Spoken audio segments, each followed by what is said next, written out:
trust is not a separate legal entity, but is a vehicle which is used to facilitate the distribution of income or capital amongst particular individuals or entities.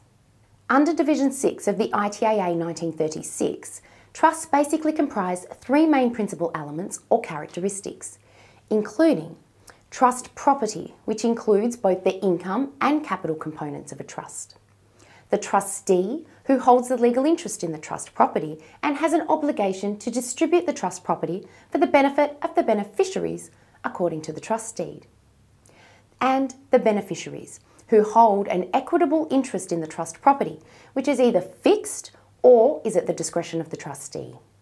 The main types of trusts comprise of 1.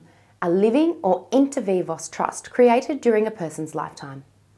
In this case, a trust settlement involves a settlor putting up a small cash amount where then the property is transferred to a trust.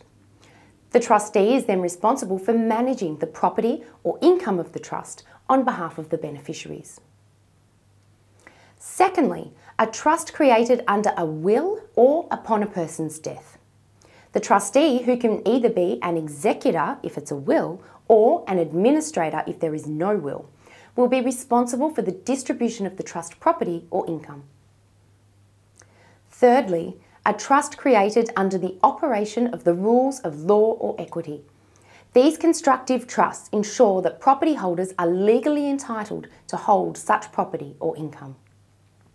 A further important distinction are the different types of living or inter vivos trusts. These can be divided into three main types. Firstly, fixed trusts. This is where each beneficiary has a predetermined interest in the income or capital of the trust estate. This will usually be stipulated in the trust deed.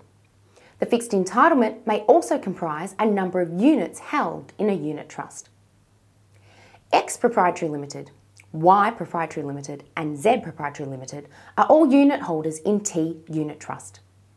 As per the trust deed, X Proprietary Limited holds 30% of the units, Y 45% of the units and Z 25% of the units.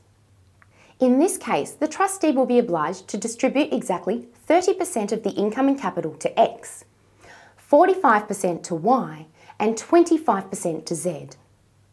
Secondly, discretionary trusts. These are the most common trusts where the trustee gives the trustee the discretion to distribute the income or capital in the most advantageous way. The Smith Discretionary Trust comprises $10,000 of income and $15,000 of capital.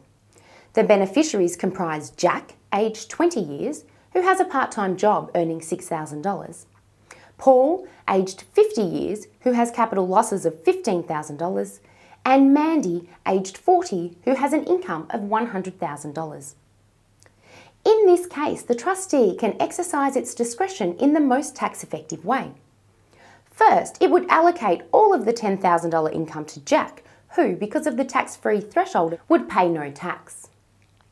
Further, distribute the $15,000 of capital to Paul, who would then soak up the capital losses, resulting in no tax. And finally, not distribute any income or capital to Mandy as a result of her high income. Thirdly, hybrid trusts. These are a combination of both fixed and discretionary trusts. The common features include fixed entitlements or units for part of the beneficiary's interests, and the balance of income and capital is distributed according to the trustee's discretion. To recap, the key features of any trust comprise the trust property, trustee, and beneficiaries. The most common types of trust are living trusts, deceased estates, and those created by law or equity. Whilst living trusts may take the form of fixed, discretionary, or hybrid, the most common is the discretionary trust because of its flexibility and tax planning capabilities.